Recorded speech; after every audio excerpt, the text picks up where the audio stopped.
Alabama fans, breathe. I know what you're thinking. This is the beginning of the end. The dynasty is dead.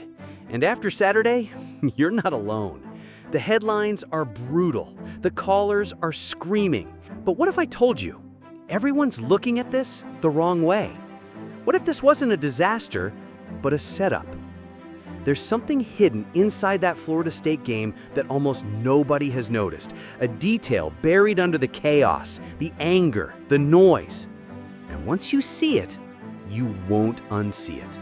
Because this loss, it might just be the exact thing Alabama needed. The one moment that wakes this team up, unites the locker room, flips the mindset, and sets up the perfect storm heading into Georgia. Stick around because once you understand this, coming into the season opener, expectations were sky high.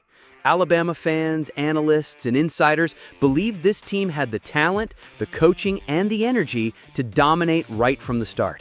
A fresh staff, new schemes, a locker room stacked with playmakers. Everyone thought this was the statement game that would set the tone for the entire season. And early on, it looked like the hype was real.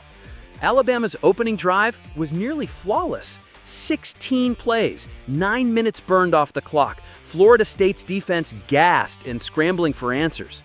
The Tide controlled the tempo, converted on critical third downs, and marched the ball down the field with authority. It felt like Alabama football was back. But then, something changed. The precision faded, the execution slipped, and communication started breaking down. Penalties began to pile up, killing drives and shifting momentum. Ty Simpson hesitated on key reads. The offensive line struggled to protect him, and suddenly the offense lost its rhythm.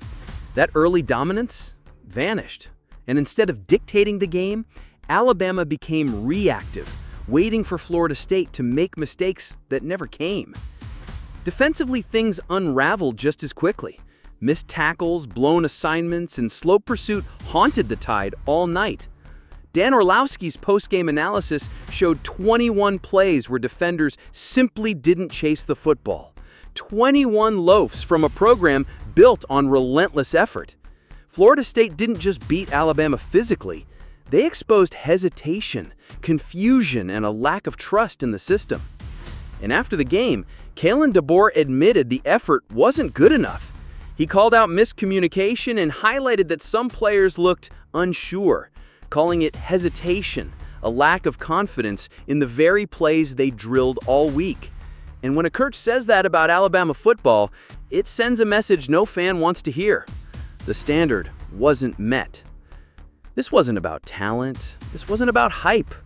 It was about execution, focus, and belief. And for Alabama, that's exactly why this loss stings and why it could be the turning point they didn't know they needed. Yeah, there's, we're certainly disappointed in some effort situations that happened. I think they came in different ways, and some of it's just flat out got to pursue, got to get there, and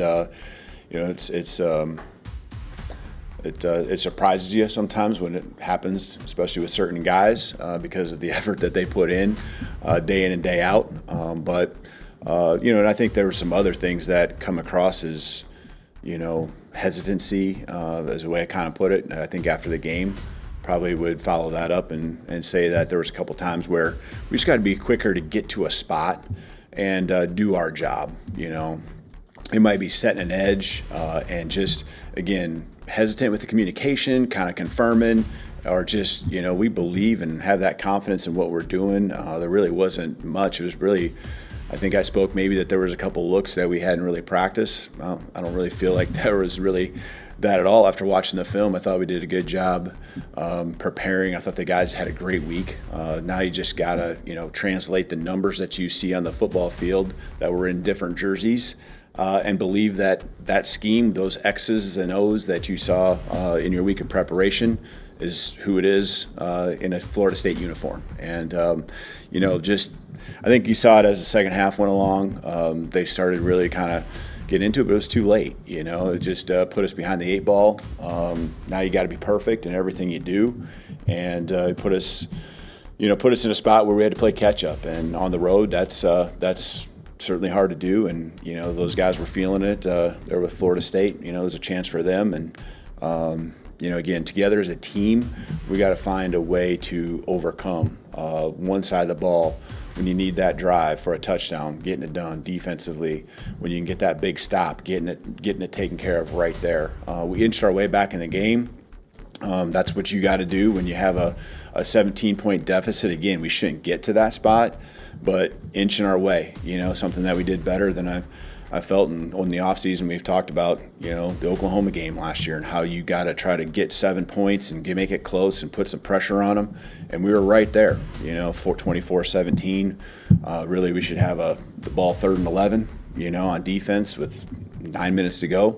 And, just how far we had come in that probably previous 10 to 15 minutes of the game, I would have felt like, man, this thing's going to happen, and that there's a real belief and confidence that I think was building on the sideline. So you got to finish, you got to get the stops. It comes back to just that effort, but it has to happen from the very first play. Last season wasn't good enough. For Alabama, a year without a title feels like failure. And that's why the hype for this season was so intense. New energy, new hope. Fans were convinced this is the year we take the dynasty back. But maybe, just maybe, expectations were higher than reality.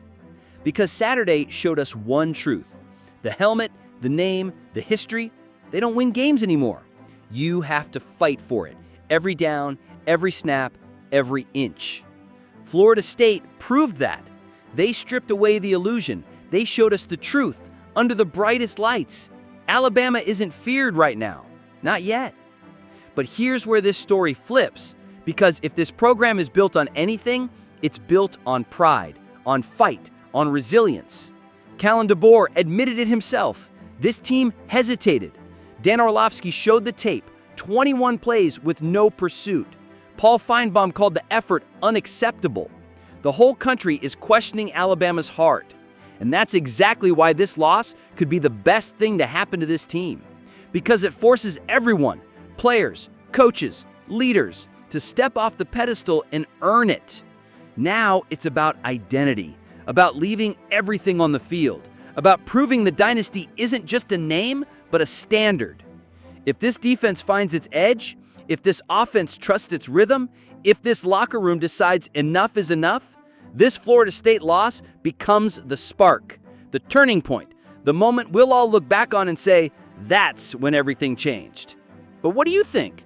Was this the wake-up call Alabama needed, or was this the beginning of the end? Drop your thoughts in the comments, because this conversation is just getting started. Roll Tide! Always.